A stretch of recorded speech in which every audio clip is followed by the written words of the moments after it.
मित्रों, गरुड़ पुराण के अनुसार गरुड़ देव भगवान विष्णु से पूछते हैं कि हे नारायण, मृत्यु के बाद क्या सभी आत्माओं को केवल नरक ही मिलता है या स्वर्ग का सुख नहीं मिलता? अगर मनुष्यों को स्वर्ग पाना है तो किन कर्मों को करके मनुष्य स्वर्ग पा सकता है? तब भगवान विष्णु कहते हैं कि हे पक्षीराज, मनुष्यों को स्वर्ग नरक की प्राप्ति उनके कर्मों पर आधारित है। व्यक्ति की मृत्यु होने के बाद जब यमदूत उसकी आत्मा को धरती से यमलोक ले जाते हैं, वहीं जाकर उसके पाप और पुण्य का हिसाब यमराज जी स्वयं करते हैं। इसी के आधार पर उसे स्वर्ग और नरक मिलता है।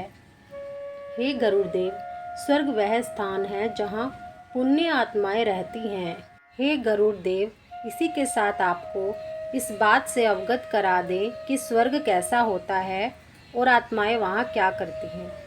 स्वर्ग की सीढ़ियाँ पुष्पों से सजी रहती हैं और देवदूत आत्माओं को इसी रास्ते से स्वर्ग ले जाते हैं। स्वर्ग अत्यंत सुंदर होता है। यहाँ पर उड़ रहे सफ़ेद अश्व मन को भाने वाले होते हैं। यहाँ पर अत्यंत सुंदर अप्सराएं होती हैं। हे गरुड़देव, स्वर्ग लोक सपनों की बेहतरीन दुनिया होती है। घने बादलों के बीच सीढ़ियाँ आत्माओं को धरती लोक से स्वर्ग लोक तक ले जाती हैं। यहाँ से यह नज़ारा बेहद खूबसूरत दिखता है। हे पक्षीराज, स्वर्ग भी कई प्रकार का होता है। यहाँ पर रहने वाली आत्माएं हर आनंद भोगती हैं और बिना किसी परेशानी के जीवन बिताती हैं। हर स्वर्ग में खूबसूरत महल, स्वादिष्ट भोजन, आराम गृह और पहाड़ होते हैं। यहाँ के लोग बहुत ही लंबे चौड़े होते हैं और उनके शरीर में हाड़, मांस, रक्त, मल मूत्र, धातु आदि नहीं होता। उनको निद्रा भी नहीं आती और न ही कभी उनकी जवानी समाप्त होती है। उन्हें कभी बीमारी नहीं होती और न ही कभी भूख लगती। यदि कभी भूख लगती भी है तो उनकी पसंद का भोजन उनके सामने आ जाता है। हे पक्षीराज, आपको इस बात से भी अवगत करा दें कि जो मनुष्य जीवित रहते हुए गलत कार्य करते हैं या फिर दुष्ट होते हैं, वे नरक जाते हैं, और जो लोग अच्छे कर्म करते हैं वे स्वर्ग जाते हैं।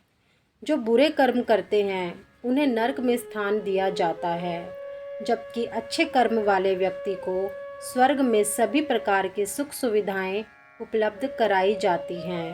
आगे श्री हरि बताते हैं कि जिन आत्माओं को स्वर्ग में स्थान मिलता है उन्हें यमराज स्वयं अपने भवन से स्वर्ग तक छोड़ने जाते हैं, जहां अप्सराएं उनका स्वागत करती हैं। इसके अलावा जो लोग दूसरों के बारे में अच्छा सोचते हैं और उनकी मदद करते हैं, उन्हें भी स्वर्ग में सम्मान मिलता है।